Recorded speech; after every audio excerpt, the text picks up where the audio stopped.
ሁሉንም ሰው፣ ሁሉንም ታሪክ፣ ሁሉንም ማህበረሰብ፣ ሁሉንም ተቋም፣ ሁሉንም ወቅታዊ ሁነት፣ ሁሉንም ነገር ልንማርበት ብንገልጠው፣ ልንዝናናበት ብናስታውሰው፣ ልናርመው ብንፈትሸው 10 ጠቃሚ ሐሳቦች አናጣበትም።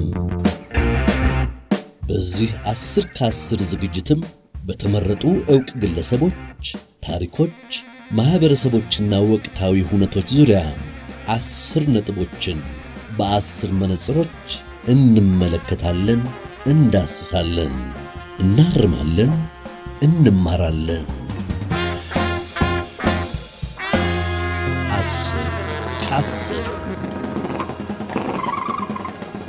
10 ከ10 ለጌትነት እንየው።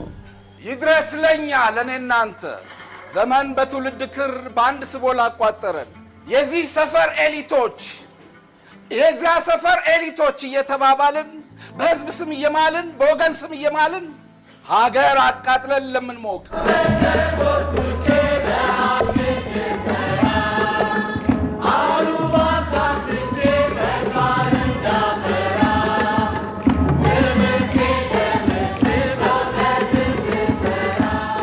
አይታጠፍ እውነቴንማ ላንቺ ያለኝን ህልምማ ከተግባሬ ታውቂዋለሽ። እና ቲያትር ነው መማረው ስል እንዲህ ምን ሆነሃል አበድክ እንዲህ ምናምን። ታዋቂውና ሁለገቡ ከያኒ ጌትነት እንየው በደብረ ማርቆስ ከተማ አብማ ማርያም በሚባለው ሰፈር ጥቅምት 12 1950 ዓመተ ምህረት ነው የተወለደው። እስከ 13 ዓመቱ ድረስ የመጀመሪያ ደረጃ ትምህርቱን በትውልድ ከተማው ደብረ ማርቆስ እየተማረ ከቆየ በኋላ በ1964 ዓመተ ምህረት ካደገበት ከታላቅ እህቱ ቤተሰብ ጋር ወደ ጅማ አመራ። የሁለተኛ ደረጃ ትምህርቱንም እዚያው በጅማ ተማረ። ከልጅነት ዕድሜው አንስቶ ለቲያትር፣ ለሥነ ጽሑፍ በአጠቃላይ ለኪነ ጥበብ ፍቅር የነበረው ጌትነት እንየው ከተፈጥሮ በተቸረው ተሰጥኦና በትምህርት ባደረጀው ዕውቀቱ በብዙዎቻችን ልቦና ውስጥ የራሱን ቦታ ይዟል። የዚህ ሳምንት ባለ 10 ከ10 ነው። ጌትነት እንየው ከነ 10 ነጥቦቹ ይሄውላችሁ። አንደኛ፣ ቲያትርን በዕውቀት።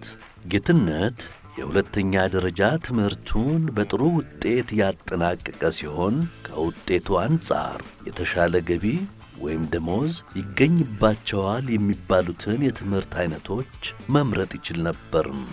ሆኖም ልቡ ለቲያትር የተገዛው ጌትነት በ1971 ዓመተ ምህረት ወደ ዩኒቨርሲቲ ከገባ በኋላ ለሚወዳት ቲያትር ታምኖ የመጀመሪያው ምርጫው የሆነውን የቲያትር ጥበብን ማጥናት ቀጠለ። ከ4 ዓመታት የትምህርት ቆይታ በኋላም ተመርቆ ዘርፉ ላይ በዕውቀት ሲሰራ ቆይቷል።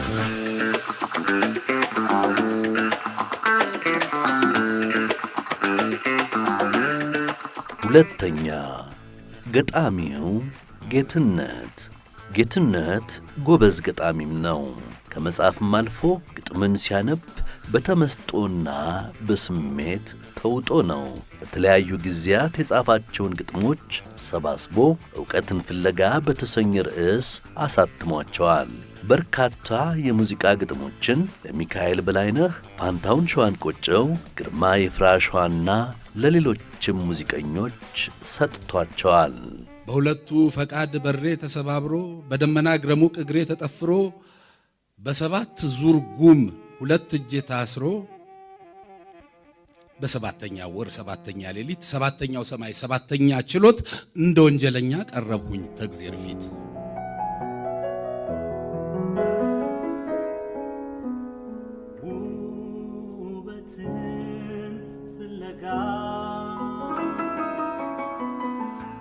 ሶስተኛ፣ ጸሐፌ ተውኔቱ ጌትነት።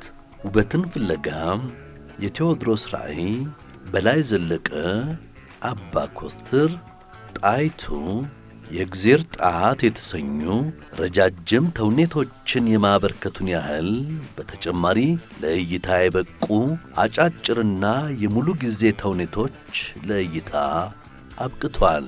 አዲስ አበባ ዩኒቨርሲቲ የባህል ማዕከል በ1974 ስንብት፣ የግርማ ቀላቢት ደግሞ በብሔራዊ ቲያትር ቤት ቀርበዋል። እንቁላል በብሔራዊ ቲያትር ቤትና በአሜሪካን ሀገር ከ1978 እስከ 81 ድረስ ተመድርኳል። ፋይናል ሞመንት እንግሊዝኛ ሲሆን ወደ አማርኛ ሲመለስ እውነተኛ ቅጽበት በብሔራዊ ቲያትር ቤት ካሜሩንና ስዊድን ሀገር ለእይታ የቀረበ ነው። ዲሞትራፒ በብሔራዊ ቲያትር ቤት በ1985 ዓመተ ምህረት 50 ዓመት ስንት ነው የተሰኘ ሥራው ደግሞ በአዲስ አበባ ዩኒቨርሲቲ 50ኛ ዓመት ክብረ በዓል ላይ ታይቷል። ትልቅ ነበርን ትልቅ ምን ሆነ? ትልቅ ነበርን ትልቅ ሆነ። አራተኛ የተዋናይነት ብቃቱ። ጌትነት ከተወነባቸው ቲያትሮች መካከል ባለካባና ባለዳባ፣ አሉላ አባ ነጋ፣ ነፃ ወንጀለኞች፣ የቬኒሱ ነጋዴ፣ የእጮኛው ሚዜ፣ አንድ ጡት፣ ውጫሌ 17፣ እርጉም ሐዋርያና አምሌት፣ ውበትን ፍለጋ ከብዙዎቹ መካከል ጥቂቶቹ ናቸው። የነሱን ለፍራሽ ሲያደርግ ባይ አርነትሽ፣ የጀግና አንገት ለገመድ የባንዳን ለወርቅ ሐብር ሲያደርግ ባይ አርነትሽ፣ ድንገት ዘመን ተሻግሮ በረከት ሆኖ ቢያገዝፍሽ ብዬ እንጂ መርገም የኢትዮጵያ ወንድ ልጅ አይውጣብሽ። አይበጠስ እምነቴንማ አይታጠፍ እውነቴንማ ላንቺ ያለኝን ህልምማ ከተግባሬ ታውቂዋለሽ። አምስተኛ መራሄ ተውኔቱ ጌትነት። የሌሊት ርግቦች፣ የእግዜር ጣት፣ ውበትን ፍለጋ፣ ምስጢረኞቹ፣ ህንደኬ፣ የቴዎድሮስ ራእይ፣ አዙሪት፣ አባትየው ትርጉም ተውኔት ነው። አዲስ ፀሐይና እቴጌ ጣይቱ ጀግና አዘጋጅ መሆኑን ያስመሰከረበት በራሱ የተጻፉ ሥራዎቹ ናቸው። እነዚህንና ሌሎች ያልተካተቱ ቲያትሮች ላይ በመሪ ተዋናይነት በብቃት ተውኗል። ወይ አዲስ አበባ የተሰኘ ተውኔቱ በ1996 ዓመተ ምህረት የብሔራዊ ቲያትር ቤት ለእድሳት ተዘግቶ ሲከፈት በአዲስ ሥራ መከፈት አለበት ተብሎ በመታሰቡ በርካታ ተዋንያን የተሳተፉበት በጌትነት የተዘጋጀ ሥራ ነበር። ለመድረክ ሳይበቃ ታገደ እንጂ።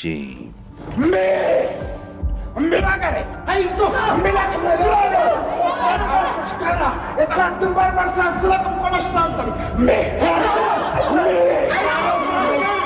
እንኳን ለፋሽስት ለነጫጭባ እንኳን ለባንዳ ለነጭ ጭፍራ የዘለቀ ልጅ ወንዶች ቁና ለሀገር ካሉት ሽሞት አይፈራ። ስድስተኛ በሬዲዮና ቴሌቪዥን በኩል ያበረከታቸው ሥራዎች ጌትነት እንየው ከመድረክ ቲያትሮች በተጨማሪ ብዛት ያላቸው አጫጭር ልቦለዶችን፣ አጫጭር የሬዲዮና የቴሌቪዥን ሥራዎችን ለሕዝብ አበርክቷል። ላይመለስ፣ ዲሞትራፒ፣ የቅርብ ሩቅና ለ13 ተከታታይ ሳምንታት የቀረበው ጥንዶቹ የተሰኙ የሬዲዮ ድራማዎች በብዙሃን የሬዲዮ አድማጮች ዘንድ እንዲታወቅ አድርጎታል። ከነዚህ ውስጥ ላይመለስና የቅርብ ሩቅ በሚል ርዕስ የሚታወቁት ድራማዎች በሀገራችን ተከስቶ በነበረው ረሃብ ላይ የሚያጠነጥኑ ሥራዎች ሲሆኑ በተለይ ላይመለስ የሚለው ሥራ በሬዲዮ ከመቅረቡ በፊት በቴሌቪዥን ታይቷል።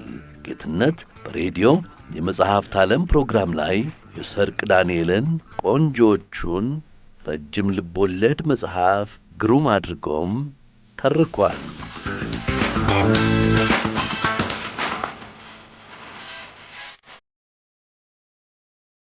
ሰባተኛ ለሙያው ያለው ክብርና ፍቅር።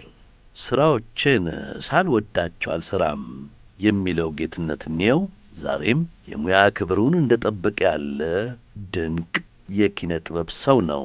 በትወና ክህሎቱ፣ በድርሰትና በዝግጅት ብቃቱ ብዙ ባለሙያዎች መስክረውለታል።